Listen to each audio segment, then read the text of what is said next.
ఈ రోజున మీరు అనుకున్న శక్తి డిప్యూటీ సీఎంగా చేసింది. ఇది అందరూ అడుగుతున్నారు, ఎలా ఉంది డిప్యూటీ సీఎం అయితే? నాకు రెండు తెలియదు. నాకు అపజయం తెలియదు, విజయం తెలియదు. అలాగే నాకు పదవి ఉన్నప్పుడు ఎలా ఉంటుందో తెలియదు, పదవి లేనప్పుడు ఎలా ఉంటుంది. నేను అన్నిట్లో ఎప్పుడు సామాన్యంగానే ఉంటాను. పదవి లేనప్పుడు రాజాలాగే ఉన్నా, పదవి ఉన్నప్పుడు కూడా రాజాలాగే ఉన్నా.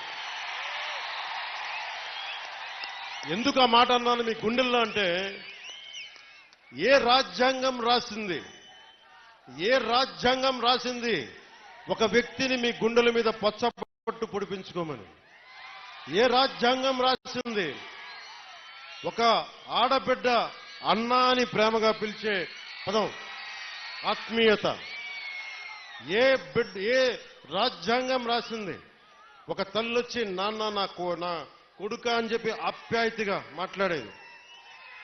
నా ఆయుష్ పోసుకొని కూడా నువ్వు చల్లగా ఉండని చెప్పి పెద్దలు మాట్లాడే ఏ రాజ్యాంగం రాసిచ్చింది? అందుకే అన్న, రాజ్యాంగ పదవులు ఈరోజు ఉన్నాయి, గౌరవిస్తా. ఇందాక నుంచి మాట్లాడుతున్నా, గుర్తుంది, చంపేస్తున్నాను నన్ను. పిలిపిస్తాను, మీ అందరిని పిలిపిస్తాను. ఏ రాజ్యాంగ పదవుల్ని ఇచ్చిన పదవుల్ని గౌరవిస్తాను, కానీ మీ గుండెల్లో ఇచ్చిన ఈ స్థానం,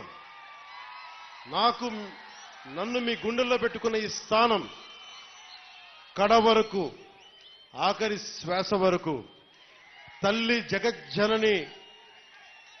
జగజ్జననిలో ఐక్యమయ్యే వరకు నేను మీకు రుణపడి ఉంటాను. పిఠాపురం ఎప్పుడు నేను పోటీ చేయాలి ఎప్పుడు అనుకోలే. నేను దత్తాత్రేయుడు ఆరాధించేవాడిని, దత్తాత్రేయ పరంపరలో ఆరాధించేవాడిని. 2001లో 1995లో అనుకుంటా శ్రీపాద శ్రీవల్లభుడు చరిత్ర చూశాను, చదివాను. చదివి ఒకటే కోరుకున్నా, ఎప్పుడన్నా పిఠాపురం వెళ్ళాలి, శ్రీపాద శ్రీవల్లభుడిని దర్శించుకోవాలని అనుకునేవాడిని. కానీ నాకు ఎన్ని సంవత్సరాలు ప్రయత్నం చేసినా నాకు కుదిరేది కాదు.